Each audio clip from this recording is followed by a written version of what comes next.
Ruang lingkup pemanfaatan etnobotani mata kuliah etnobiologi. Assalamualaikum warahmatullahi wabarakatuh. Perkenalkan, nama saya Sri Andriani dari jurusan Biologi Fakultas Sains dan Teknologi Universitas Islam Negeri Al-Di Makassar. Baik, langsung saja melalui video ini saya akan menyampaikan sedikit informasi mengenai ruang lingkup etnobotani. Tetapi sebelum itu perlu kita ketahui bahwa etnobotani ini merupakan salah satu cabang dari ilmu etnobiologi, di mana etnobotani ini berasal dari kata etologi yang berarti suatu kajian yang mengenai budaya, dan botani yang artinya suatu kajian mengenai tumbuhan. Jadi, etnobotani ini adalah suatu bidang yang mempelajari hubungan antara manusia dan tumbuhan.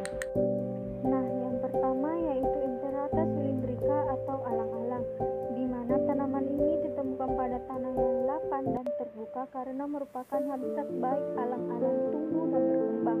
Alang-alang ini memiliki habitus herba, pada daunnya berbentuk sejajar berwarna hijau muda dan permukaan daun kasar dan ujung daun lancip dengan tepi daun berambut. Akar tumbuhan ini rasanya manis dan sifatnya sejuk serta berkhasiat mengobati penyakit peluru kencing, panas dalam, dan menghentikan pendarahan. Nah, ini adalah gambar dari tanaman alang-alang.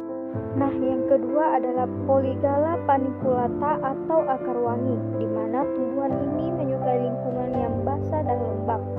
Habitus tumbuhan ini adalah herba, bentuk daun lancet ujung daun runcing, serta berwarna hijau tua cerah. Perbungaan terletak di ujung berbentuk tandang. Khasiat pada air rebusan tanaman ini dapat digunakan sebagai obat gonorea dan rematik.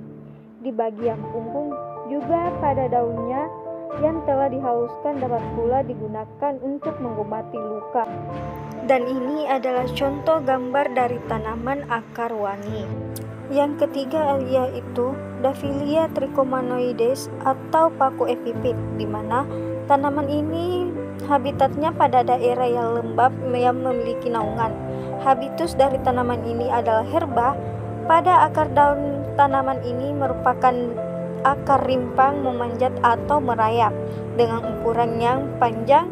Kemudian terdapat sisik rapat dengan ujung berambut pendek.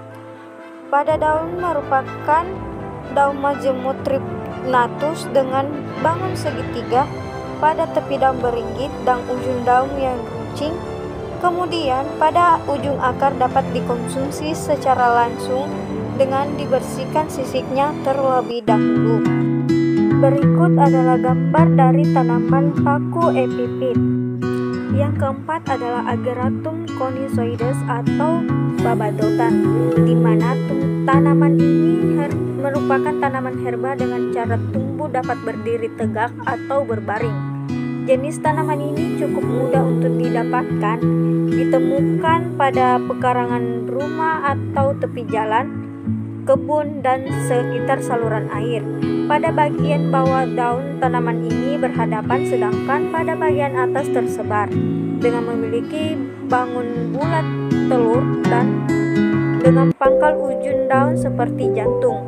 Pada bagian daun tanaman ini dapat dimanfaatkan sebagai obat luka berdarah, eksim, radang, dan sakit tenggorokan.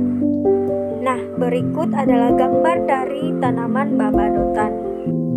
Yang kelima yaitu Melastoma malabatricum atau senggani, di mana tanaman ini memiliki habitus perdu yang berasal dari daerah tropis yang cukup lembab.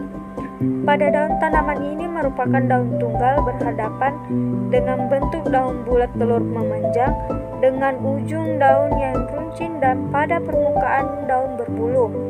Pada buah tanaman ini berbentuk bulat dengan berwarna hijau kemerahan dengan daging berwarna hitam.